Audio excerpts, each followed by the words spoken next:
makapangyarihan. Kami po muli ay dumudulog sa inyong harapan para po kami ay magpasalamat at dakilain ng inyong pangalan. Maraming salamat, Panginoon, sa napakagandang umaga na binigay mo sa bawat isa sa amin muli. Maraming salamat, Panginoon, sa dakilang pag-ibig mo sa bawat isa sa amin, sa bagong umaga, sa bagong biyaya. Panginoon, maraming salamat din ulit, Panginoon, sa oras na ito at kami po muli ay makakakinig ng salita na nagmumula sa inyo. We offer to you everything, Lord. In the mighty name of Jesus, amen and amen. So praying that all of us are okay, in a perfect condition today as we worship God. Pupunta na po ako diretso sa ating lesson.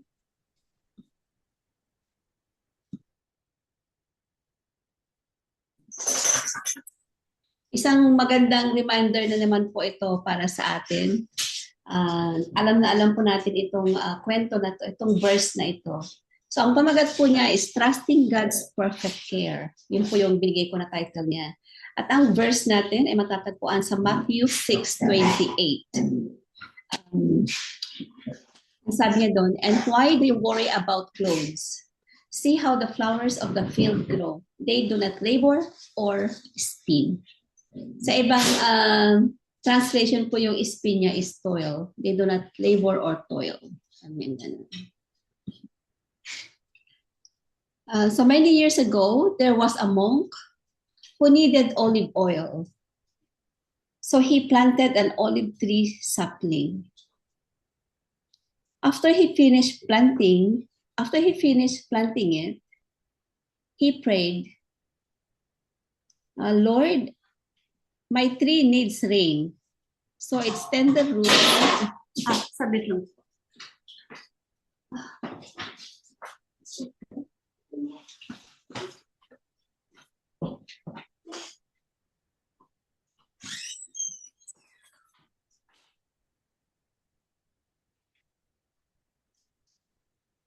Pasensya na po. Kinulong ko lang po yung aso. Ulitin ko po. Sorry. So many years ago, there was a monk who needed olive oil. So he planted an olive tree sapling. So after he finished planting it, he prayed. Sabi niya, Lord, my tree needs rain so its tender roots may drink and grow. Send gentle showers. And the Lord sent gentle showers. Then the monk prayed, Lord, my tree needs sun. Please send it. And the sun shone, gliding the once dripping clouds. Now send frost, dear Lord, the monk said, to strengthen its branches, cried the monk. And soon the little tree was covered in sparkling frost. But by evening, it has died. Then the monk sought out a brother monk in his cell and told him of his strange experience. After hearing the story, the other monk said, I also have planted a little tree. See how it is thriving. But I entrust my tree to its God. He who made it knows better than a man like me what it needs.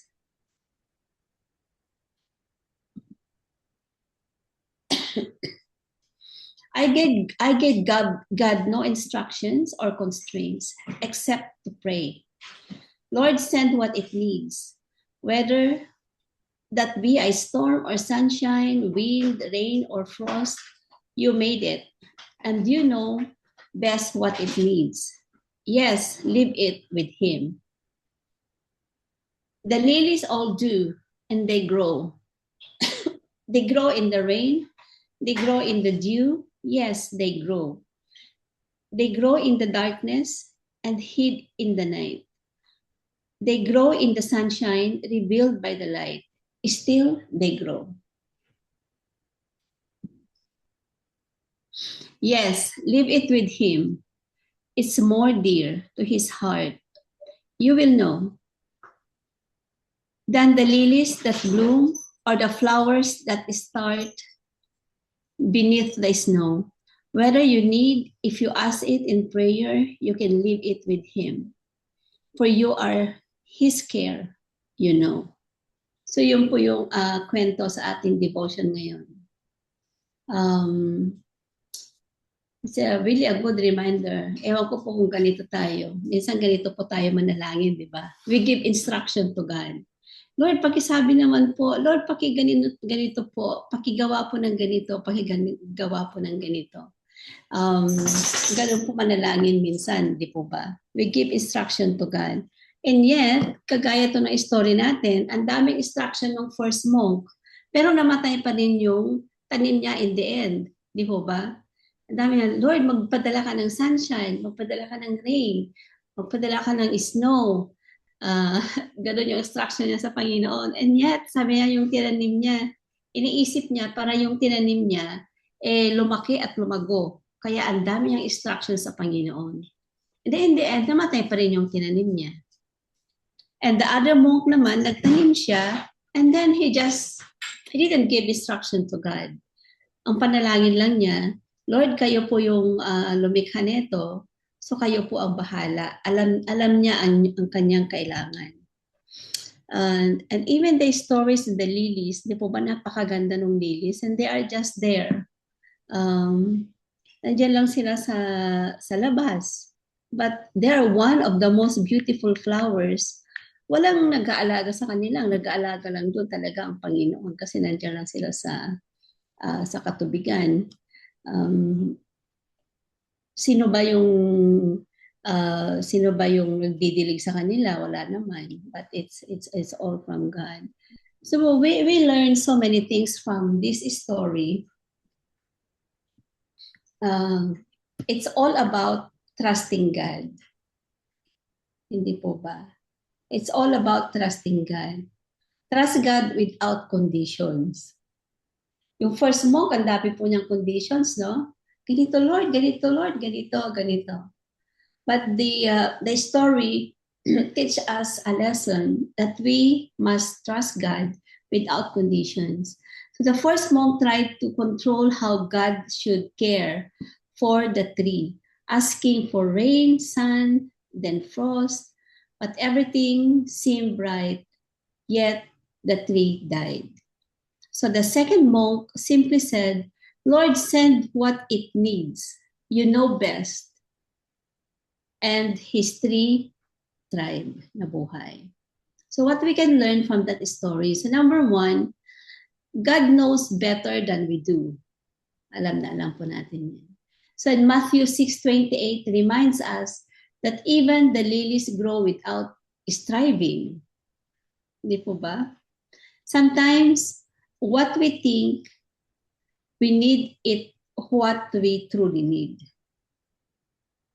So sometimes what we think we need it not what we truly need. Dami nating iniisip. Di po ba? Pero hindi naman talaga natin kailangan yun. Hindi yun ang kailangan natin.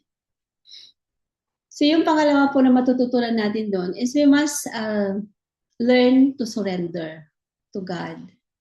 Surrender to His control. We often pray with instructions. Lord, do it this way, at this time. But true faith says, Lord, I trust you. Do what is best. Ang ganda po nun, no? So instead of saying, Lord, do it this way, at this time, grabe yung instruction na yun, no? But instead, Lord, we trust you, I trust you, do what is best. God's perfect timing, God's best way. So yung pangatlo na matututunan natin from this lesson is growth happens in every season. Just like the lilies, they grew in the rain. So probably tayo yun is we grew in trials. Pag may mga trials tayo, lumalaki tayo, sumisigla tayo doon. Lalo tayong lumalapit sa Panginoon. So the lilies grew in the darkness. waiting season, yung waiting season natin, we learned how to wait. We learned to be patient in God's perfect timing. And the lilies grew in the sunshine. The blessings. Kung tayo po yung good season natin, sinasabi natin good season natin, everything goes well. Masigla tayo, all our needs have been met, wala tayong mga sakit. So those are our sunshines. And still, we grew during that season. And God uses all season to grow us. And number 4, na matututunan natin doon, you are deeply cared for. We are deeply cared for by our Creator. The ending reminds us, you matter more to God than the lilies. If He cares for flowers, how much more for you? Hindi po ba? So, dear brothers and sisters in Christ, so we stop trying to manage God's process, but start trusting His heart. But rather we say, Lord, not my way, but your perfect way. Not my way, but your perfect way. So ang ganda po ng reminder ulit ng Panginoon sa atin ngayon is really to complete trust in Him. Ano man yung season na nasan tayo ngayon, season of drought, season of doubts, season of waiting. During those times, we're just gonna keep trusting God. Huwag tayong magaya doon sa first monk na ang dami-dami niyang instruction sa Panginoon. Di po ba? But tularan natin yung pangalawang monk na wala siyang ginawa kundi manalangin lang. And by doing that, ini-exhibit niya yung trust niya sa Panginoon. At sabi nga niya doon, is God is the one who created. So God knows its needs. Kaya lumago yung tanim ng pangalawang monk. So it's once again, it's a good reminder for us. Sometimes we couldn't wait. And then we tell God, Lord, bakit ba ang bagal-bagal naman? Sasagutin mo pa ba yung aking panalangin? Yung mga ganong katanungan sa ating Panginoon. But today, God is telling us to just trust Him. Trust Him in every season of our life and not to doubt Him.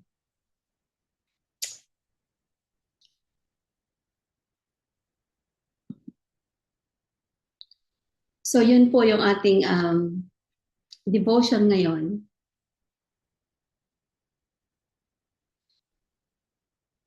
Yun po yung reminder ng Panginoon sa atin. We can always share if we have an experience. Meron ba yung time na we are giving instruction to God and yet nothing is happening and we got frustrated?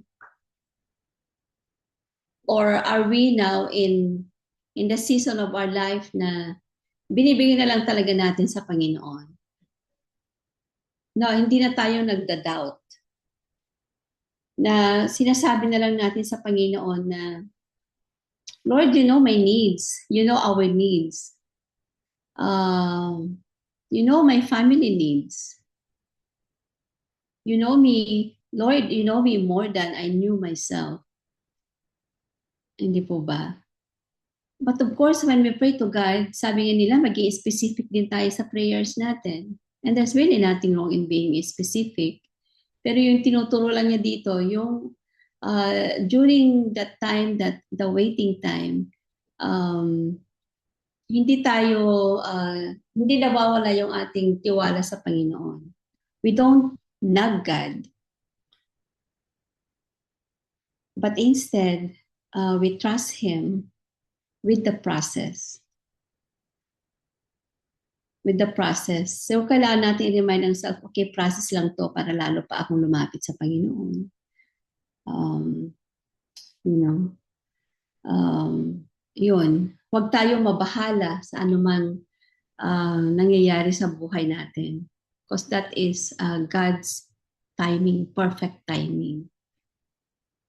So kung yung lily nga in the valley, hindi niya pinabayaan, is still coming out with a very, very beautiful flowers. Naaarawan, nauulanan,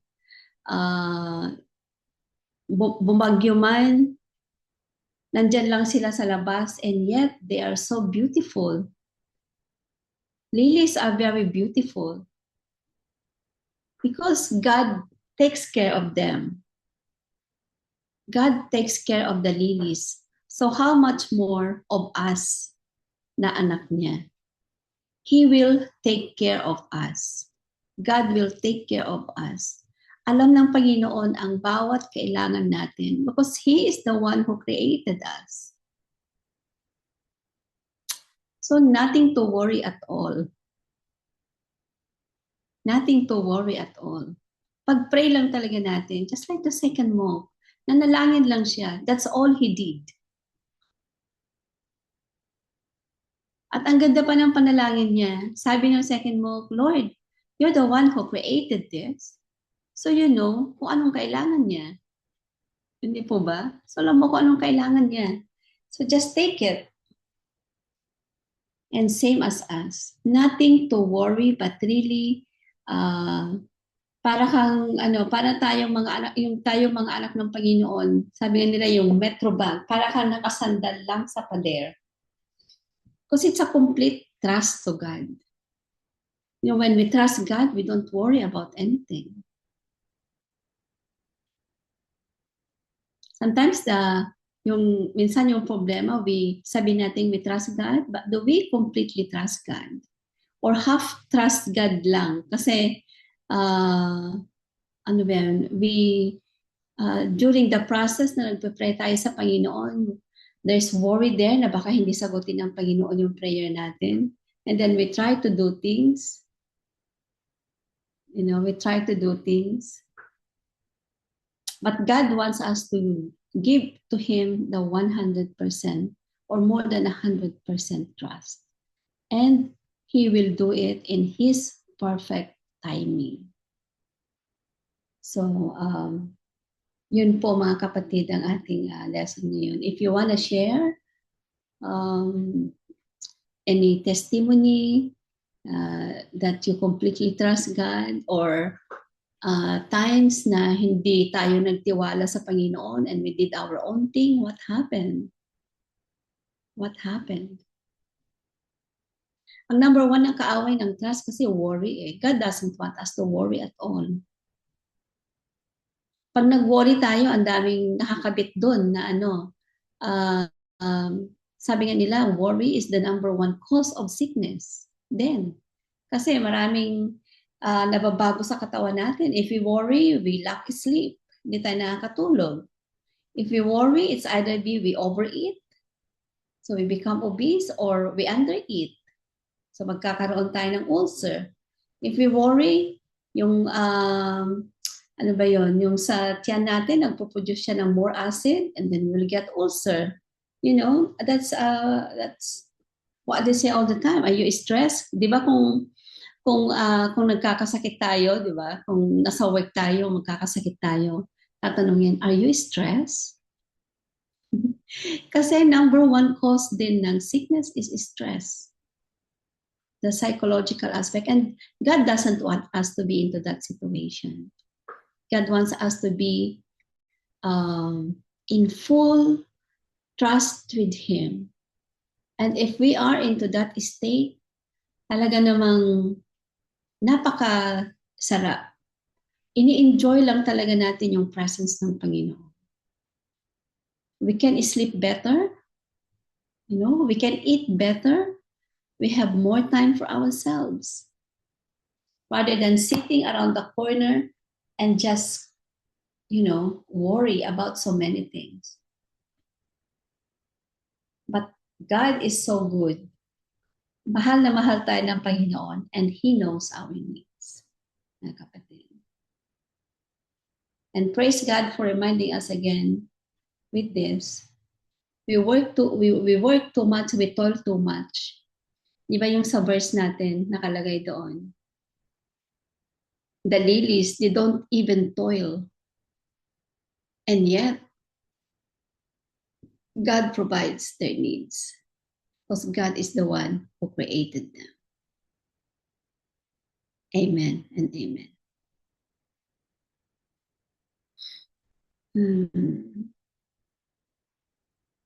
Kung gusto po ninyong mag-share, pwede pong mag-share. Otherwise, pumunta po tayo sa ating panalanghinan. So I'll give back to you, Ate Finette or Pastor Rory po, for the prayer. Kung wala pong mag-share. Yeah.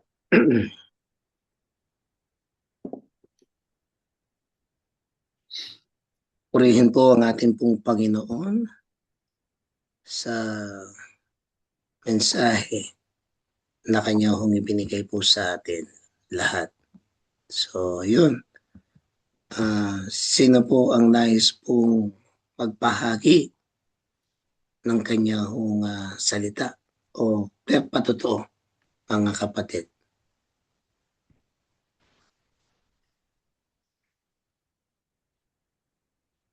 Meron po bang nais pong mag-share?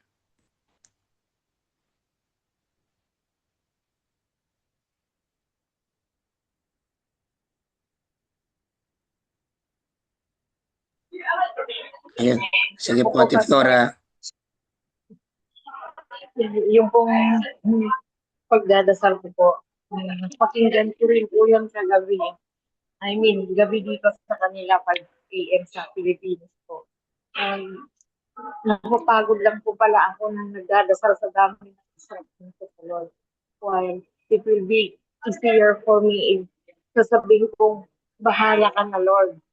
Yung bang para mag-utos pa ako, sabi ako Lord, patigyan mo na yung ginira, so ito, uuwi ako ng ganito, yung ganyan, yung dami sinasabi. So, sa akin, ang natutunan ko is everything is in your peace, Lord.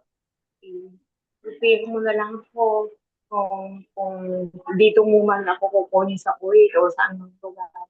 Will you please accept me as your child? Na, Lord, ayoko pong marinig na sasabihin mo, get away from me. Will you just accept me saying, welcome, my good and upright servant. Yun lang po ang hinihiling ko sa iyo. And then, makakatulog na po. Kasi kanina po, magkasabay po yung sirena at saka yung alert na alarm ng cellphone. From 2 o'clock talagang dire-diretso po hanggang 5 o'clock, wala pong tulog. So, yun po yung natutunan ko. Napakasimple lang pala ang gusto ni Lord, that we entrust everything in His hands. And tapos na po. Kasi siya naman po talaga mag-guide sa atin. Siya yung nakaalam kung kailan ba tayo ipapanganak, kung kailan ba tayo kukunin at tapusin ang buhay dito sa lupa. So, I don't need to give instruction to God. And it came one day giving Him instruction. I will say, Lord, I am your creation. You know the best for me. Just wanna say, yun po. Thank you in letting me share. Maraming pong salamat, Ate Flora. At patuloy na ingatan po kayo ng Panginoon diyan sa inyong lugar na kinaroroonan sa Kuwait. At patuloy na bigyan din kayo ng alisto at payapa, panatag, karunungan ng ating Diyos. Sino pa po? Sino pong nais pong mag-share?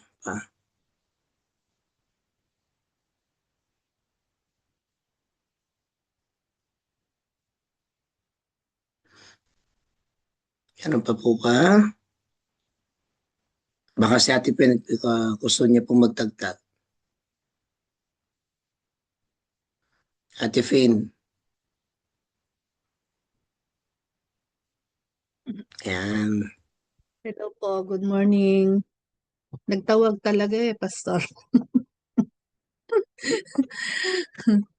Actually, iniisip ko lang po yung na minimeditate ko, nire-reflect ko lang po ikino-connect ko lang po pala yung devotion natin kahapon kay Brother Akim, na sabi kasi ang ano kasi doon is step into the water, di po ba, yung sa Jordan si Joshua at saka yung may dala nung Ark of the Covenant. Kasi doon naman po ang ano doon is yun nga yung trusting God, but you have to step into faith. Yun nga po yung kasi hindi ang instruction sa kanila is huwag niyong hintayin na magpart yung waters. You step on it habang sa tubig pa, and then at saka mangyayari yung pinangako ng Panginoon. So parang inaano ko lang po, yung kino-connect ko lang na yes, totoo that we trust in God. We give Him all our full trust. But sometimes He also wants us to step in faith, na even though hindi natin pa nakikita kung yun nga yung answer sa prayers natin, pero kung may instructions siya sa atin, kaya napakahalaga yung intimacy natin sa Panginoon, because that's the only way na talagang maririnig natin siya at maire-reveal niya sa atin yung instructions niya, and then we move, we act in faith pa rin, in trust na if we do our part, He will surely also do what He has promised na magiging part niya doon sa covenant na yun. So yun po, pero siyempre talagang hindi nawawala that even if we act or if we step, it's still in faith. So andun pa rin yung trusting talaga sa Panginoon, as we move along with Him, in alignment, sabi nga laging in alignment sa kanyang kalooban. So yun lang po yung parang pinag-isipan ko. Yan, thank you po. Salamat po, Ate Fina. Alamin niyo po, habang pong nakikinig tayo at binabasa itong mensahe na kung saan sabi nga, we command God or we ask God. Second, we demand to the Lord. Yan yun the word we demand to the Lord or we ask in favor to the Lord. Kasi kung minsan tayo nga pong kapag tayo nanalangin, Lord, bakit ganito yung nangyayari? Pwede kayo naman yung gumawa. That is demanding. Di ba sinabi mong Panginoon na ganito yung panalangin namin? Pinalangin naman namin na ganito yung word. Specific word. Pero bakit hindi ka tumugon?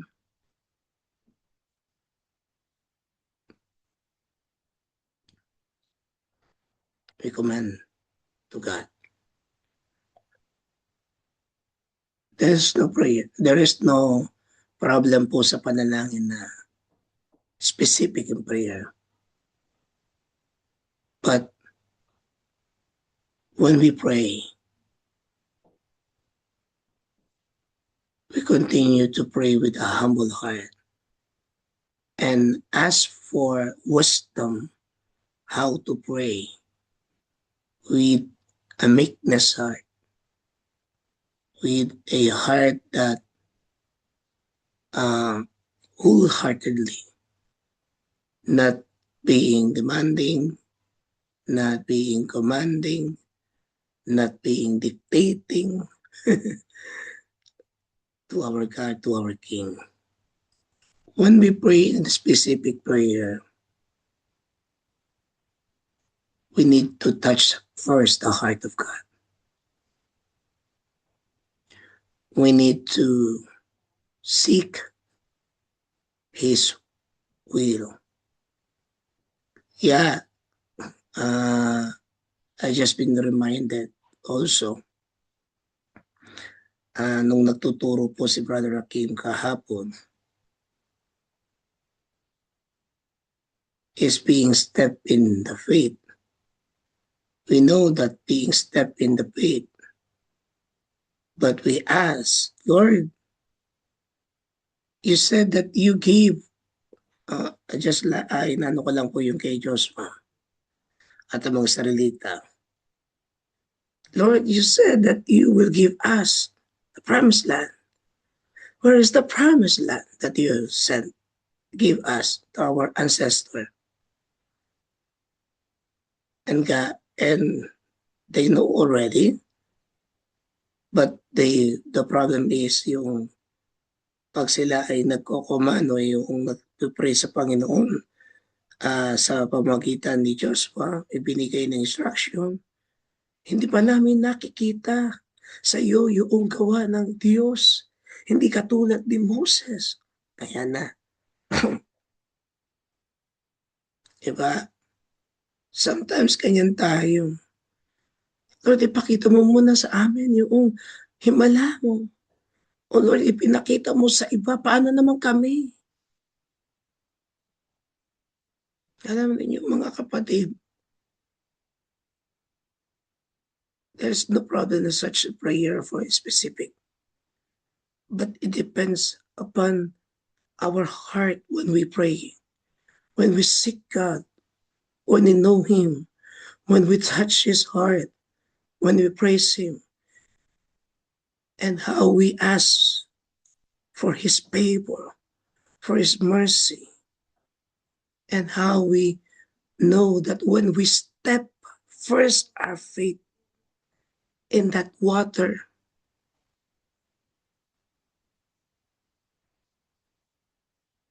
diba? Nung hinakbang nila yung kanilang mga paa doon sa tubig, doon pa lang nila nakita na ang tubig na kanilang inapakan ano na pala, nahati na pala.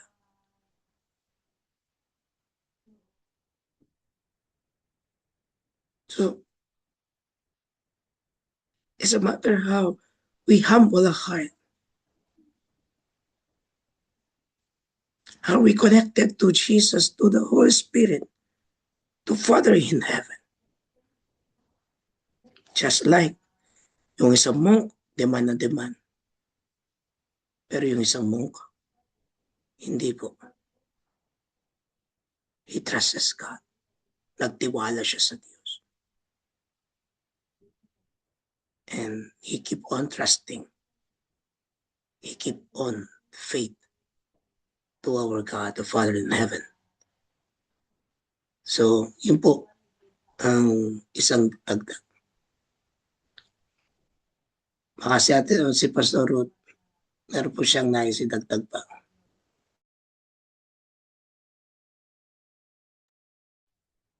Yeah.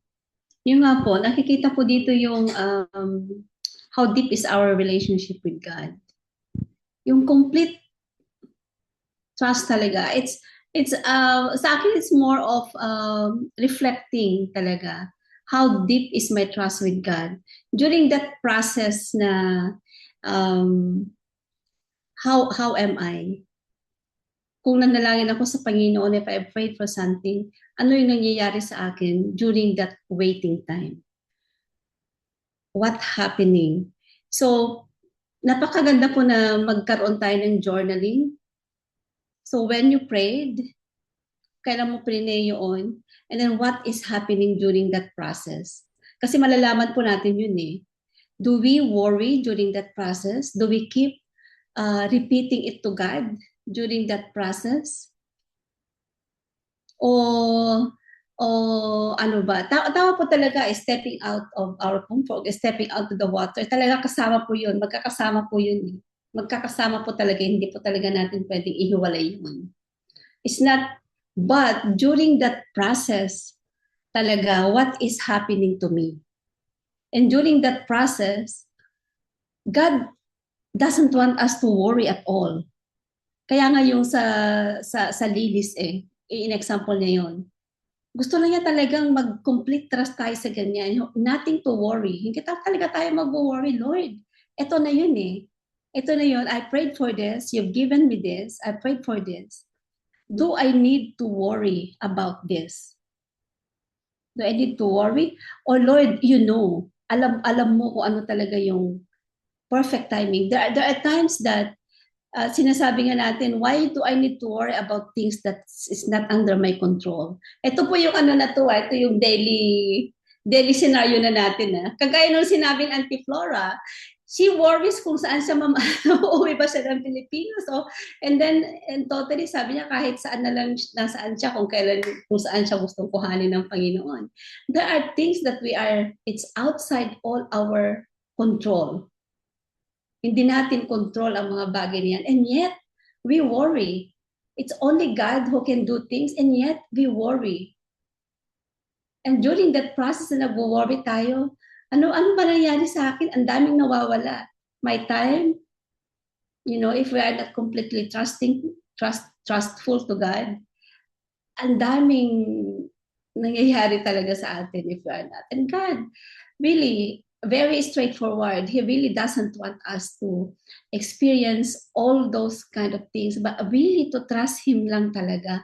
And tayo talaga yung makakapag-testify, tayo mga anak niya. Sabi nga kanina ni Ate Finette, it's a complete intimacy with God. So nakikita din doon yung intimacy natin sa Panginoon. It's just like parent and child relationship.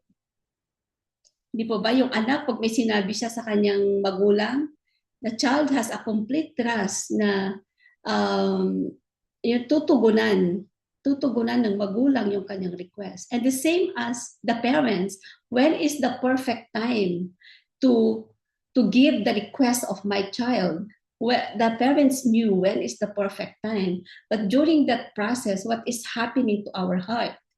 What is happening into our mind? What is happening to our attitude? Does it still show na tayo pa rin ay anak ng Panginoon o nag-iiba na tayo? Nagiging rebelde ba tayo during the process? O nagiging chilled lang tayo? Because we all gave all to God. Kasi alam natin that in perfect timing, God will give it to us. Because God knew when is the perfect time. Yun lang po yung siguro yung reflection ko doon. What is happening to our mind? What is happening to our heart? What is happening to the rest of us with our relationship with God during that process of waiting? Kasi doon po natin test yun eh. Doon po natin test. Lumilihis ba tayo ng konti?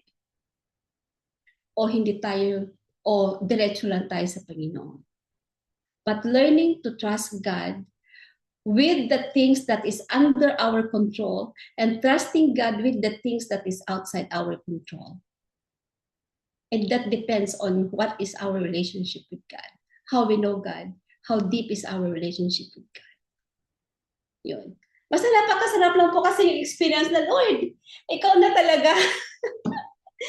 Why would I worry about na-experience na natin yan lahat? Ang dami na nating kwentong masasabi. Tapos sasabihin natin, hi, ano ba yan? Nasayang yung 5 days ko na pag-worry. And yet, at the end of 5 days, God answered your prayer. Gusto lang talaga makita ng Panginoon yun eh. And what happened during that day, during that time na from day 1 we prayed until day 7 na sinagot ng Panginoon? Di po ba pag nag-worry tayo, ano ba naman yan, nasayang lang talaga. Nag-worry pa ako, ang dami ko pa talagang pinaggagawa. You know, that very crucial talaga na makikita talaga ng relationship natin sa Panginoon. It's a very good reflection po talaga sa atin ngayon. What happens during the time that I ask God till the time? Kaya maganda po na nagjo-journal tayo, day 1. Ay naku, ang dami kong ginawa, ito. Kinulit-kulit ko yung Panginoon. Kinulit ko si Lord, day 1, walang nangyari talaga. Day 2, ito yung ginawa ko. Oh, day 3, nawala yung isang buhok ko, isang strand ng hair ko kasi I worried a lot. Day 4, nagmukmuk ako sa bahay kasi wala akong magawa. I felt so hopeless. Nagmukmuk ako. Day 5, day 6, what happened? Nakita natin, day 7, sinagot ng Panginoon ang panalangin. Hindi po ba sinagot ng Panginoon or even a month? But what is happening within us during that time? And God wants us to grow just like the lilies. God wants us to grow in every season of our life, in trials, in temptations. God is talagang gino-grow talaga tayo ng Panginoon. That is what, yun ang gustong sabihin, isang gustong sabihin din ng Panginoon sa atin. I-remind natin yung sarili natin through the Holy Spirit, of course, kasama natin na, Lord, I am in the process of growing. Lord, I am in the process of growing. Gino-grow mo yung patience ko, gino-grow mo yung relationship nating dalawa, gino-grow mo yung trust ko, gino-grow mo yung faith ko during this process. So, yun po yun. Tingnan po natin, i-try po talaga natin sa kahit na yung simpleng aspect lang ng buhay natin. I-try natin talagang ibigay yan sa Panginoon and see what's gonna happen between you or God, between our God and ourselves. Yun lang po. Thank you, Pastor Rory. Maraming pong salamat, mga kapatid. Okay. So, let us pray. We thank you, Father God, sa iyong pong ibinigay ngayon. At salamat po, Panginoon, dahil pinaalala mo sa amin. Kaya salamat sa paalala mo to. And we ask for forgiveness that we command you every time that we pray, that we everything that we demand, everything that parang inuutasan ka namin. And sorry for our attitude. Sorry sa patawad sa mga aming mga nagawang kasalanan ito. And we ask, Lord God, for your forgiveness and cleanse us. And thank you for the assurance na kung saan, Panginoon, na sabi mo nga, ang sino mang lumapit sa iyo, tumamin sa mga lahat ng mga pagkakasala, ay meron kami nga nasahang kami inyong patatawarin. Kaya salamat sa kasiguran po yun. Kaya salamat din sapagkat pinaalala mo sa amin ang inyong dakilang pagkilos na kung paano ka nananalangin sa Ama na pagturo at pagkilos ng iyong banal na Espiritu. Kaya salamat sapagkat kayo lamang ang tunay na nakakaalam at nakakabatid sa lahat ng aming mga iniisip. Sa tanging pangalan ni Jesus, ikaw lamang ang maghahari, hindi ang aming sariling kagustuhan, kung hindi sa iyo. In Jesus' name we pray. Amen. So, in times of that, punta na po tayo sa ating pong prayer ministry. Pastor Ruth, pwede po bang salamat. Parang nag-stop sharing na po ako, Pastor. Oh, stop share. There you go. There you go. Salamat po. Welcome. Wait lang po. So, pwede ko po, let's pray for our devotional leader today, kay Pastor Ruth. Let's pray for her So let us lift up our hands toward the screen and declare the blessing upon blessing in her life, her family ministry. Let's begin. Father God, we Lord, lift up to you, O God. Lord, Thank you, dalangin Lord, namin ng sa patuloy na buhay ni Pastor Ruth. una mo sa buhay Panginoon, yung ni anak Pastor na ito, Ruth. O God, Lord, na Kayo tinawag pong mo at manguna, kayo at pong pinili mo, panghatupay, Panginoon, kayo Lord, pong upang maging manggagawa mo, O God. Maraming ikaw yung salamat, talaga Panginoon, sa kanya. Lord, sa kanyang pagsunod sa inyo. Ikaw yung Giving her that obedient heart, pagpapala O God, at willing pagpapalangin heart. pa ako sa Lord, kanya. we continue to declare, Panginoon, Lord, all the Jesus, blessings, Lord, favors upon favors, Lord, sa kayo kanyang Panginoon. buhay, sa kanyang trabaho, sa kanyang Sa dami. pamilya, Panginoon, kanyang sambahayan, Panginoon, at lalong higit, Panginoon, Thank sa you, Lord. ministeryo, O God, na ipinagkatiwala niyo po sa kanya bilang pastor, Panginoon, ng Empower Yes, Lord. Christian Mission, Lord. Patuloy na gamitin niyo po siya, Panginoon, Lord, and empower her, Panginoon, to do the work that you have entrusted to her. Thank you, Father, in Jesus' name. Amen. Amen. Amen. Amen. Sige po.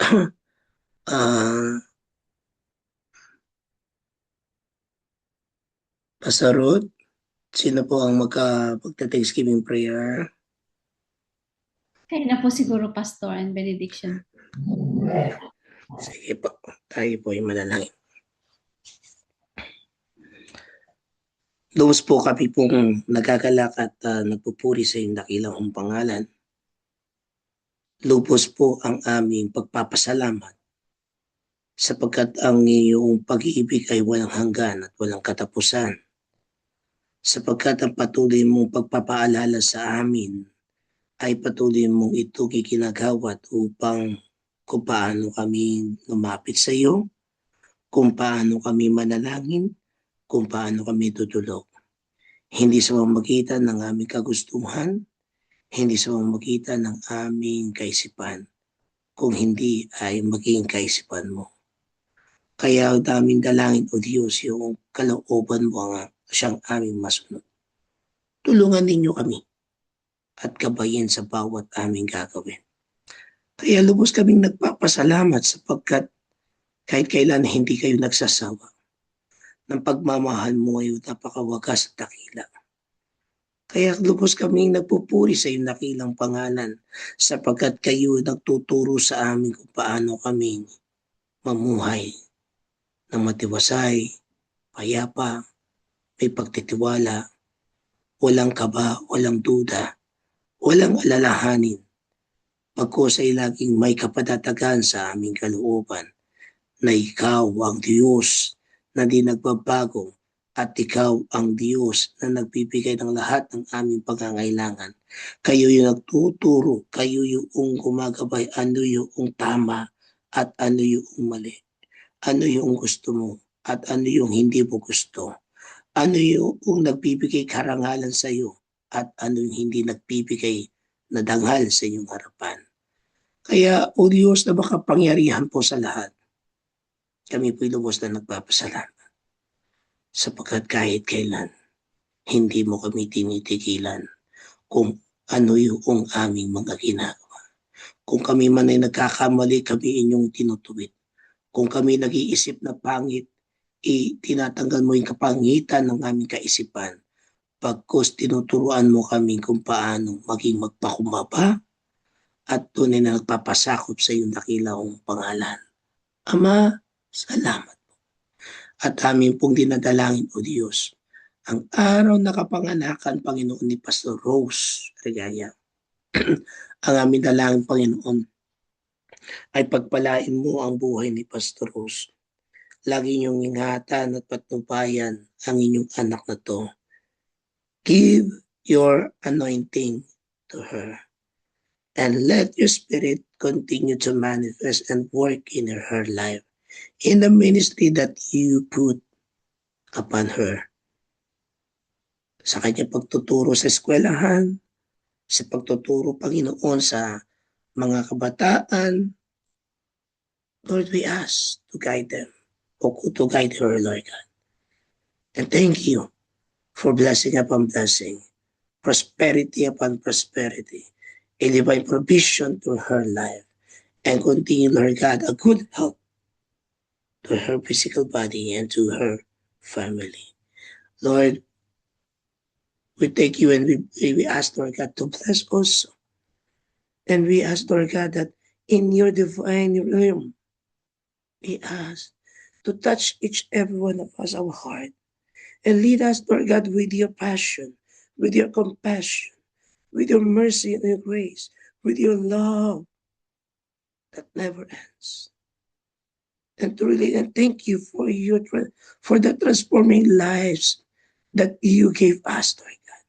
Sa buhay ni Ate Flora, sa buhay ni Ate Finet, sa buhay ni Ate Ophelia, sa buhay ni Brother Conrad, sa buhay, Panginoon, ni Pastor Ruth. Thank you, Lord God. Thank you and bless also kay kapatid na Conrad. Dalangin namin, Panginoon, na kayo yung magpalaho sa kanya.